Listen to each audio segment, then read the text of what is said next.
दिया गया। आज जो माहौल बनाया गया, कभी नहीं ऐसा माहौल बना था। हमेशा पुरसुकून तरीके से यहाँ पे माहौल रहता था। चंद अफराद की वजह से जो पुलिस की गैर जिम्मेदारी की तरफ से ये जो माहौल हुआ, इसके ऊपर कमिश्नर को होगा। ऐसी पुलिसिंग करोगे, प्लाईवुड को गाय समझोगे, प्लाईवुड को बछड़ा समझोगे, कल बकरी का बच्चा लेके गया तो भी बछड़ा समझोगे। और ये गौ रक्षक 2 कौड़ी के फालतू साले हमारे को सता रहे। किस बुनियाद पे गौ रक्षक कर रहे? 2400 साल के पूरे साल भर गाय कटती है, बैल कटता है, जब कहाँ होते हो ये लोग? जहां जहां होता है, जहां वहां नहीं होते हैं। बकरीद आने आते मुसलमानों को एक मंसूबा तरीके से घेरने की कोशिश की जाती है। आज कितने बच्चों पे बंडमबाजी की गई, कितने बच्चों पे लाठी चार्ज किया गया? क्यों क्यों किया गया? क्या किया था मुसलमान बच्चों ने? क्या वहां पे फिरका परस्ती का सबूत दिया था, या वहां पर हिंदू कमेटी के खिलाफ कई नारे लगाए थे? अरे एक प्लाईवुड की गाड़ी को बता रहे हैं और लाठी चार्ज कर रहे हैं। हम इमीडिएट मुतालबा करते हैं, ये जो भी पुलिस वाले इसमें जिम्मेदार है, इमीडिएटली तौर पे सस्पेंड हो। और सीआई आसिफ नगर तो गैर जिम्मेदार सीआई है, हमेशा हमेशा उसके निगरानी में गैर जिम्मेदारी काम हो रहा है और कम्युनल टेंशन उसकी निगरानी में बढ़ रहा है। उसको तो फौरी तौर पे यहाँ से बर्खास्त करना चाहिए। बताइए। రైట్ ఎమ్మెల్యే మాజిద్ హుస్సేన్ మాట్లాడుతూ మత విధ్వంసానికి కారకులు పోలీసులే, సదరు సీఏ వల్లే ఇవంతా జరిగింది అంటూ ఆయన చెప్పుకొచ్చే ప్రయత్నం చేస్తున్నాడు. కానీ ఒక మాబ్ని, ఒక గుంపుని తీసుకొని అక్కడికి వెళ్ళిన వ్యక్తి ఎవరు? ఆ లారీలో కూర్చొని ఆ లారీని అక్కడి నుంచి తీసుకెళ్లే ప్రయత్నం చేసిన వ్యక్తి ఎవరు? ఆ లారీ పైన ఎంతమంది నిల్చొని ఉన్నారు? ఆ లారీకి పక్కన ఎంతమంది నిల్చున్నారు? ఎంత డేంజరస్ సిచ్యువేషన్లో ఉన్నారు? ఆ లారీ వెళ్ళే విజువల్ని రికార్డ్ చేసిన వాళ్ళందరూ ఫోన్స్ యూజ్ చేస్తున్నారు. వాళ్ళందరూ ఒక్కరు కూడా హెల్మెట్ ధరించలేదు. అసలు వాస్తవానికి ఏం జరిగింది? ఎందుకు ఎమ్మెల్యే అక్కడికి చేరుకున్నారు?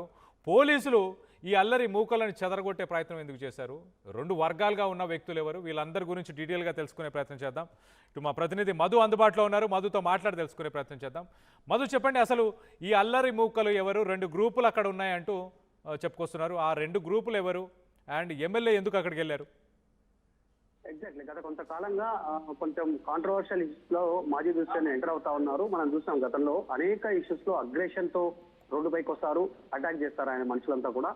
గతంలో కాంగ్రెస్ పార్టీకి సంబంధించినటువంటి ఒక నాయకుడి పైన కూడా ఇదే అటాక్ చేశారు డైరెక్ట్ గా వారి పైన.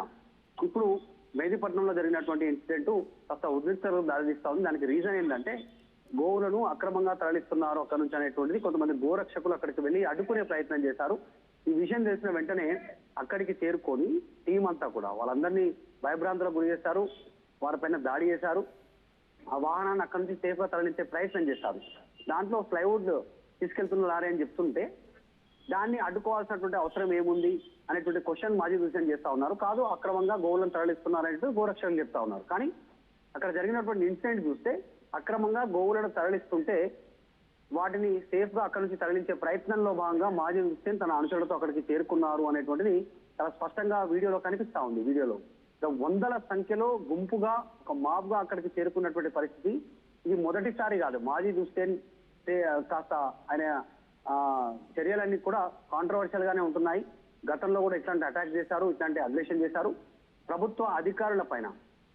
ఇప్పుడు హైడ్రా అక్రమ నిర్మాణాలు కోస్తున్న సందర్భంలో కూడా అక్కడికి వెళ్ళి హల్చల్ చేశారు.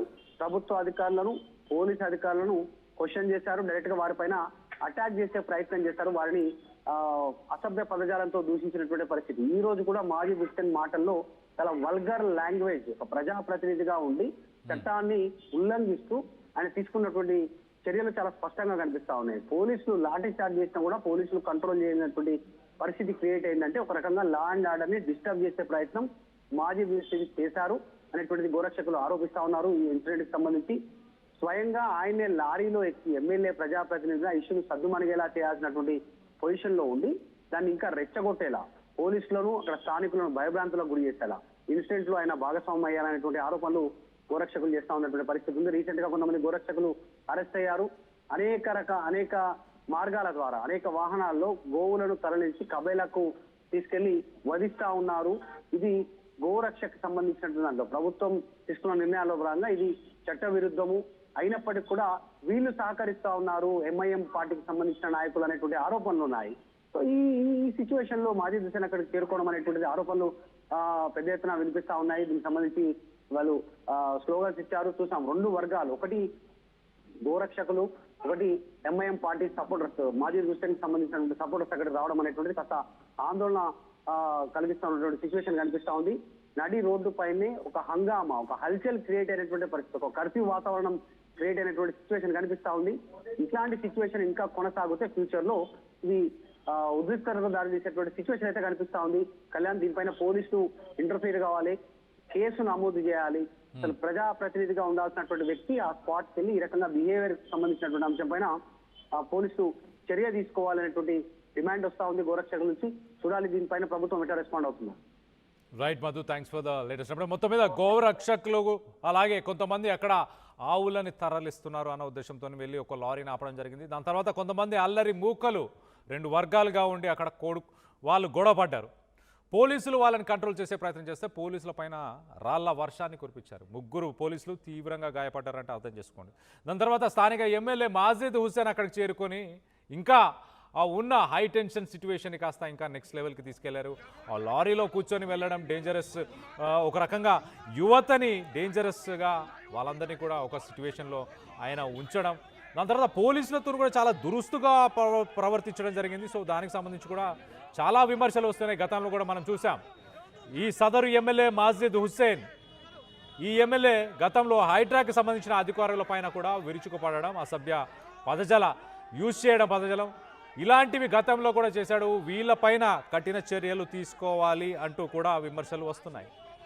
ఒకసారి దీనికి సంబంధించిన విజువల్స్ని చూడొచ్చు మనం. ఎంత హై టెన్షన్ వాతావరణం నెలకొని ఉందో. మెహదీపట్నం 24 గంటలు మనం చూస్తే కనుక రాత్రి అయినా తెల్లవారుజామున ఎప్పుడు చూసినా లక్షలాది మంది ప్రజలు ఆ జంక్షన్ గుండా వెళ్తూ ఉంటారు. ఎంతో బిజియెస్ట్ జంక్షన్ అని చెప్పొచ్చు. అక్కడ ఇంత పెద్ద విధ్వంసం జరగడానికి కారణం మరి ఎమ్మెల్యే అక్కడికి చేరుకొని ప్రజల్ని రెచ్చగొట్టడమే అని మీరు భావిస్తున్నారా? దీనికి సంబంధించి మీ అభిప్రాయాలు ఏంటి? ఇలాంటి వాళ్ళని ఏం చేయాలి? ప్రభుత్వ అధికారులని దూషించే వ్యక్తులు, ప్రజలని రెచ్చగొట్టే వ్యక్తులు, ఇలాంటి వ్యక్తులను ఏం చేయాలి అన్న దానిపై మీ అభిప్రాయాలని కింద కామెంట్ రూపంలో తెలియపరచండి. ఒక్కసారి అక్కడ నిన్న రాత్రి ఎలాంటి సిచ్యువేషన్ నెలకొని ఉందో ఒక్కసారి చూసే ప్రయత్నం చేద్దాం.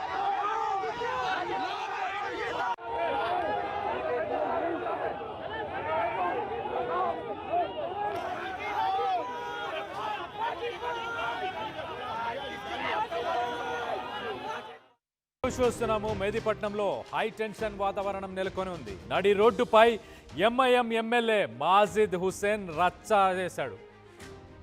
ఆవులను అక్రమంగా రవాణా చేస్తున్నారంటూ అనుమానంతో ప్లైవుడ్ లారీని కొంతమంది యువకులు అడ్డుకున్నారు. ఆ యువకులు ఆ లారీని అడ్డుకొని వారిపై దాడి చేశారు. ఆ లారీని అడ్డుకోవడంతో 2 వర్గాల మధ్య తీవ్ర వాగ్వాదం నెలకొని ఉండే. నడి రోడ్డు పైన 2 వర్గాలు ఇష్టం వచ్చినట్టు కొట్టుకున్నాయి. ఇరు వర్గాలను చెదరగొట్టేందుకు పోలీసులు ప్రయత్నించారు. నడి రోడ్డుపై యువకులను ఉరికించి మరి పోలీసులు కొట్టడం జరిగింది. కొంతసేపటి తర్వాత ఆ అల్లరి మూకలు పోలీసుల పైన రాళ్ల వర్షాన్ని కురిపించాయి. రాళ్ల దాడిలో 3 పోలీసులకు తీవ్ర గాయాలయ్యాయంటే అర్థం చేసుకోండి ఎంత విధ్వంసం సృష్టించారో మెహదీపట్నంలో. మాజిద్ హుస్సేన్, ఎమ్మెల్యే మాజిద్ హుస్సేన్ రావడంతో మరింత హై టెన్షన్ వాతావరణం నెలకొంది. లారీని ఎందుకు ఆపారంటూ పోలీసులతో ఎమ్మెల్యే వాగ్వాదానికి దిగాడు. లారీని అక్కడ నుంచి తరలించేందుకు లారీ క్యాబిన్లో స్వయంగా కూర్చొని మరి మాజిద్ హుస్సేన్ ఆ లారీని అక్కడి నుంచి తీసుకెళ్లడం జరిగింది.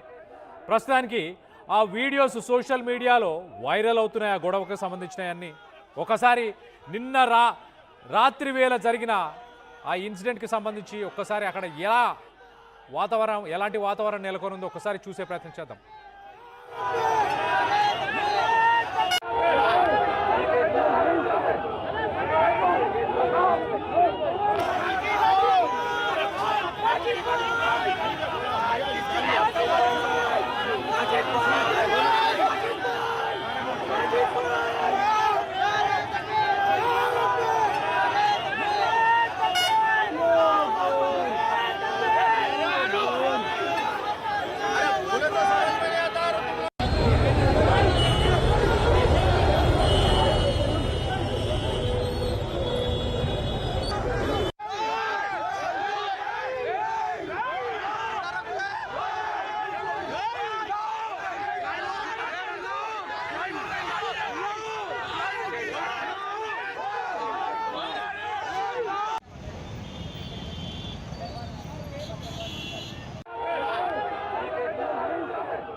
రైట్, మనం చూడొచ్చు ఎమ్మెల్యే మాజిద్ హుసేన్ లారీ ఎక్కి లారీని దగ్గరుండి దానికి ఒక ఎస్కాట్ లాగా దగ్గరుండి తీసుకెళ్లే ప్రయత్నం చేశాడు. పోలీసులతో ఒక ఆర్గ్యుమెంట్కి దిగాడు. వాళ్ళ మీద అరిచే విజువల్స్ని మనం చూస్తున్నాం.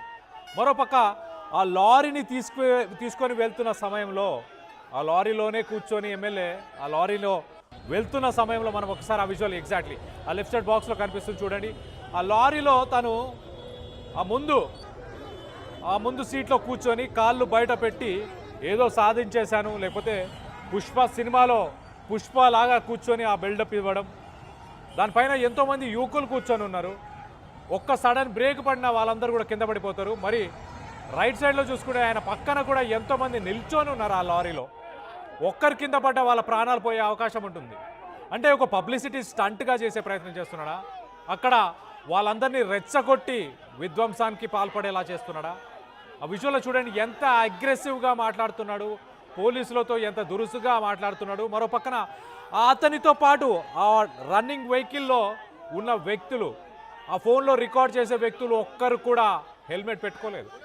నిన్న మేదీపట్నం నడి రోడ్డు పైన ఒక బిగ్ జంక్షన్ అని చెప్పొచ్చు. హైదరాబాద్లో వన్ ఆఫ్ ద బిగ్ జంక్షన్స్లో మేదీపట్నం ఒక బిగ్ జంక్షన్ అని చెప్పొచ్చు. అలాంటి జంక్షన్లో నిన్న ఈ ఘటన చోటు చేసుకుంది. ఈ ఘటనకు సంబంధించి చూడండి ఎంత జనం అక్కడ గుమిగూడారు. ఒక ప్రజా నాయకుడిగా, ప్రజలు ఎన్నుకున్న నాయకుడిగా ఎలాంటి అవాంఛనీయ సంఘటనలు చోటు చేసుకోకుండా చూసుకోవాల్సిన వ్యక్తి దగ్గరుండి చూడండి మొబైల్స్